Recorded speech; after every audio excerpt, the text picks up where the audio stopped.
Putin diserbu hujatan usai Rusia dibuat KO oleh Ukraina di Kharkiv.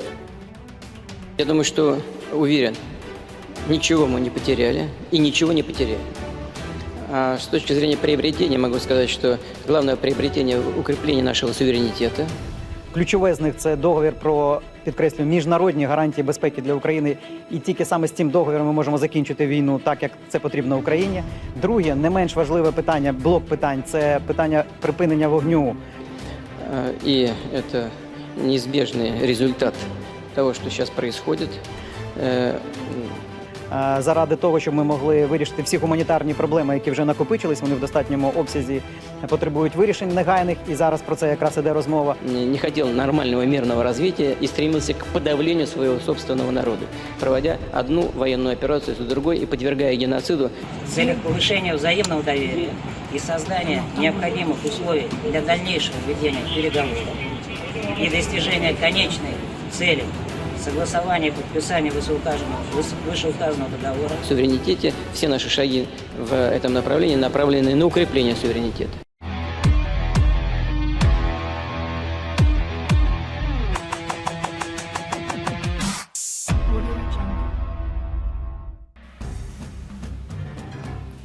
Presiden Vladimir Putin diserang berbagai kritik hingga hujatan menyusul kemunduran pasukan Rusia yang kewalahan sampai dibuat menyerah oleh tentara Ukraina di beberapa titik di timur negara bekas Uni Soviet ini. Sejumlah pakar media, analis blogger hingga pejabat Rusia buka-bukaan mengkritik keras penanganan operasi militer rezim Putin di media sosial sampai acara televisi. Padahal mengkritik militer hingga pemimpin negara menjadi barang langka dan beresiko di Rusia karena bisa diganjar denda sampai hukuman penjara. Berbagai kritik hingga celaan yang menganggap pemerintah menyusahkan, pengkhianatan, menyedihkan, terus bermunculan dari berbagai kalangan di Rusia menyusul kemunduran pasukan Putin di Ukraina beberapa waktu terakhir. Kritikan pedas bahkan datang dari salah satu loyalis Putin yakni pemimpin Chechen Ramzan Kadyrov. Ia menilai militer Rusia tampak lengah menghadapi serangan balik tentara Ukraina terutama di Kharkiv. Kadyrov mengaku syok dengan kemunduran yang dihadapi pasukan Rusia di Ukraina. Kadyrov dalam pesan audio via Telegram pada Minggu 11 September mengatakan mereka membuat kesalahan dan saya pikir mereka bakal menarik kesimpulan yang diperlukan. Ini situasi yang sangat menarik, sangat mencengangkan. Selain Kadyrov, komentator politik berhaluan konservatif Yegor Kolmogorov juga terkejut dengan kemunduran pasukan Rusia di Ukraina. Dia menyatakan entah telah dikhianati atau pasukan Rusia tidak pantas berperang. Salah satu juru propaganda utama Rusia, Vladimir Solovyov, juga bahkan mengakui tentara Moskow tengah menghadapi situasi yang sulit dan serius di Ukraina. Kritikan juga datang dari ex-anggota parlemen Rusia atau Duma Boris Nadezhdin. Dia menganggap Rusia sangat tidak mungkin mengalahkan Ukraina dengan menggunakan sumber daya yang ada saat ini dan strategi perang usang era kolonialnya. Nadezhdin juga mengkritik habis-habisan Rusia yang doyan mengerahkan tentara bayaran dan tanpa mobilisasi pasukan. Kritikan itu diutarakan dalam acara debat yang disiarkan langsung via televisi. Nadezhdin dengan cepat diganti oleh tamu yang lain dalam acara itu. Dikutip oleh AFP, sebagian pendukung pasukan Rusia juga mendesak Kremlin meningkatkan skala militer di Ukraina. Seorang blogger yang punya saluran Telegram dan diikuti 400.000 orang, Maxim Fomin alias Vladen Tatarsky, memberi masukan agar Rusia melakukan serangan nuklir preventif di Pulau Ular, Ukraina, yang sempat diduduki Rusia pada bulan Juli di awal-awal invasi. Puluhan pejabat perwakilan daerah St. Petersburg dan daerah lainnya di Rusia bahkan telah membuat petisi yang mendesak Putin mundur dari kursi presiden lantaran telah merugikan negara. Petisi ini dilaporkan telah diteken 84 pejabat daerah sejauh ini dan diprediksi masih akan terus bertambah.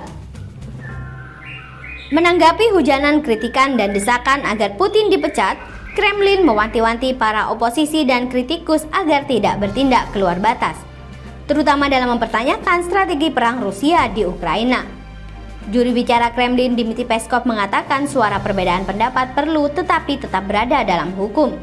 Selama mereka tetap di dalam hukum, ini pluralisme, tetapi garisnya sangat tipis, orang harus sangat berhati-hati di sini. Pengadilan Rusia juga dilaporkan telah membubarkan sejumlah dewan distrik di beberapa daerah yang dipimpin oleh pejabat perwakilan yang mendukung Putin untuk dipecat. Salah satu pejabat perwakilan Petersburg, Nikita Yurevev, mengatakan pengadilan Rusia memutuskan serangkaian pertemuan dewan distrik di daerah itu dalam beberapa waktu terakhir tidak sah. Ini membuka jalan bagi gubernur daerah untuk membubarkan dewan-dewan tersebut. Yuverev merupakan satu dari setidaknya 84 pejabat lokal Rusia yang mendukung petisi mendesak Putin mundur sebagai presiden. Petisi itu menganggap Putin telah mengkhianati dan merugikan negara. Anggota Dewan Distrik lainnya, Dmitry Palyuga, juga mengatakan pengadilan telah menjatuhkan denda 47.000 rubel atau 11,3 juta karena mendiskreditkan pihak berwenang dengan menyerukan pemecatan Putin. Sementara itu, 4 anggota Dewan Lokal, Solmoniskoye, juga diminta hadir di pengadilan dalam 2 hari ke depan. Pejabat pengadilan Rusia tidak dapat dihubungi saat dimintai tanggapannya. Seorang blogger yang punya saluran Telegram dan diikuti 400.000 orang, Maxim Fomin alias Vladen Tatarsky, memberi masukan agar Rusia melakukan serangan nuklir preventif di Pulau Ular, Ukraina, yang sempat diduduki Rusia pada bulan Juli di awal-awal invasi. Puluhan pejabat perwakilan daerah St. Petersburg dan daerah lainnya di Rusia bahkan telah membuat petisi yang mendesak Putin mundur dari kursi presiden lantaran telah merugikan negara. Petisi ini dilaporkan telah diteken 84 pejabat daerah sejauh ini dan diprediksi masih akan terus bertambah. Menanggapi hujanan kritikan dan desakan agar Putin dipecat, Kremlin mewanti-wanti para oposisi dan kritikus agar tidak bertindak keluar batas, terutama dalam mempertanyakan strategi perang Rusia di Ukraina. Juru bicara Kremlin Dmitry Peskov mengatakan suara perbedaan pendapat perlu tetapi tetap berada dalam hukum. Selama mereka tetap di dalam hukum, ini pluralisme, tetapi garisnya sangat tipis, orang harus sangat berhati-hati di sini. Pengadilan Rusia juga dilaporkan telah membubarkan sejumlah dewan distrik di beberapa daerah yang dipimpin oleh pejabat perwakilan yang mendukung Putin untuk dipecat. Salah satu pejabat perwakilan Petersburg, Nikita Yurevev, mengatakan pengadilan Rusia memutuskan serangkaian pertemuan dewan distrik di daerah itu dalam beberapa waktu terakhir tidak sah. Ini membuka jalan bagi gubernur daerah untuk membubarkan dewan-dewan tersebut. Yuverev merupakan satu dari setidaknya 84 pejabat lokal Rusia yang mendukung petisi mendesak Putin mundur sebagai presiden. Petisi itu menganggap Putin telah mengkhianati dan merugikan negara. Anggota Dewan Distrik lainnya, Dmitry Palyuga, juga mengatakan pengadilan telah menjatuhkan denda 47.000 rubel atau 11,3 juta karena mendiskreditkan pihak berwenang dengan menyerukan pemecatan Putin. Sementara itu, 4 anggota Dewan Lokal, Solmoniskoye, juga diminta hadir di pengadilan dalam 2 hari ke depan. Pejabat pengadilan Rusia tidak dapat dihubungi saat dimintai tanggapannya.